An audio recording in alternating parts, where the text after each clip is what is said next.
नए साल की शुरुआत हो चुकी है। झारखंड में हेमंत सोरेन की नई सरकार भी बन चुकी है। नए साल की शुरुआत के साथ ही झारखंड के राजनीतिक गलियारों में परिसीमन की चर्चा खूब जोरों पर है। मीडिया रिपोर्ट्स की माने तो साल 2026 में देश भर में परिसीमन की प्रक्रिया शुरू हो जाएगी। इस परिसीमन से झारखंड के भी राजनीतिक स्थिति में बदलाव होने वाला है। अगर 2026 में परिसीमन प्रक्रिया की शुरुआत हो जाती है तो 2029 के चुनाव में सीटों की संख्या बढ़ जाएगी। माना जा रहा है कि 2029 के लोकसभा चुनाव में देश भर में लगभग 78 सीटों के इजाफे की संभावना है। एक्सपर्ट्स का मानना है कि 2025 तक जनसंख्या प्रोजेक्शन के डेटा के हिसाब से उत्तर प्रदेश में 14, बिहार में 11, छत्तीसगढ़ में 1, मध्य प्रदेश में 5, झारखंड में 1, राजस्थान में 7 और हरियाणा तथा महाराष्ट्र में 2-2 सीटों के बढ़ोतरी होने की संभावना है। वहीं तमिलनाडु में 9, केरल को 6, कर्नाटक को 2, आंध्र प्रदेश को 5, तेलंगाना को 2, ओडिशा को 3 और गुजरात को 6 सीटों का नुकसान होने की आशंका है। लेकिन ये परिसीमन है क्या? परिसीमन का मतलब होता है लोकसभा या विधानसभा निर्वाचन क्षेत्र की सीमा तय करने की प्रक्रिया। परिसीमन के लिए आयोग गठित होती है। पहले भी 1952, 1963, 1973 और 2002 में आयोग गठित हो चुके हैं। नई संसद की लोकसभा में 878 सांसदों के बैठने की जगह बनाई गई है। इस बात ने दक्षिण के राज्यों को चिंता में डाल रखा है। इन राज्यों को डर है कि 46 साल से रुका हुआ परिसीमन जनसंख्या को आधार मानकर हुआ तो लोकसभा में हिंदी भाषी राज्यों के मुकाबले उनकी सीटें करीब आधी हो जाएंगी।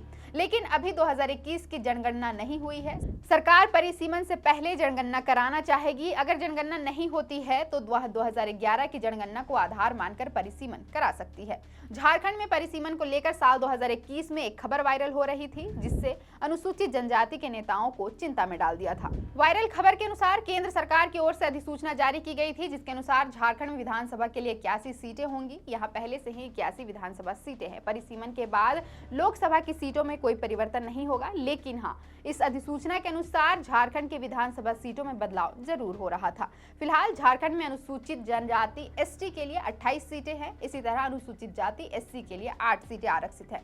नए परिसीमन के अनुसार एसटी की सीटें घटकर 22 और एससी की सीटें बढ़कर 10 होने का दावा किया जा रहा था। दैनिक अखबार दैनिक जागरण की एक रिपोर्ट के अनुसार झारखंड विधानसभा की सीटों और यहां की लोकसभा की सीटों का परिसीमन होल्ड पर रखा गया है। साल 2007 में देश भर में विधानसभा और लोकसभा की सीटों का परिसीमन हुआ। यह परिसीमन 2009 के लोकसभा चुनाव में देश भर में लागू हो गया।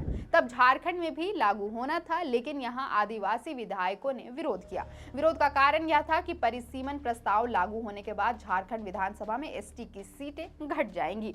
जब परिसीमन रिपोर्ट लागू हो रहा था, उस समय मधु कोड़ा झारखंड के मुख्यमंत्री थे। मधु कोड़ा सरकार कांग्रेस और झामुमो के समर्थन से चल रही थी। केंद्र में कांग्रेस की सरकार थी। मनमोहन सिंह प्रधानमंत्री थे। सोनिया गांधी यूपी सरकार की अध्यक्ष थी।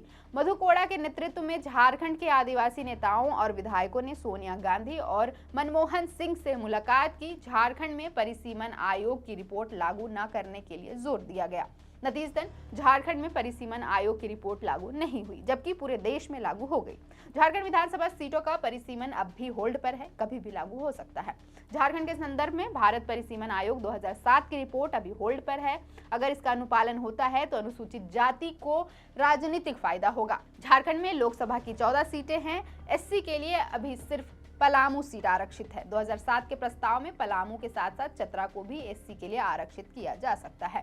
हालांकि अब 2026 में परिसीमन की प्रक्रिया शुरू होती है या नहीं, और अगर होती है तो इससे झारखंड की राजनीति कितनी प्रभावित होगी, ये तो आधिकारिक सूचना के बाद ही पता चल पाएगा। अपडेट्स के लिए जुड़े रहे हमारे साथ, देखते रहें द फोर्थ पिलर।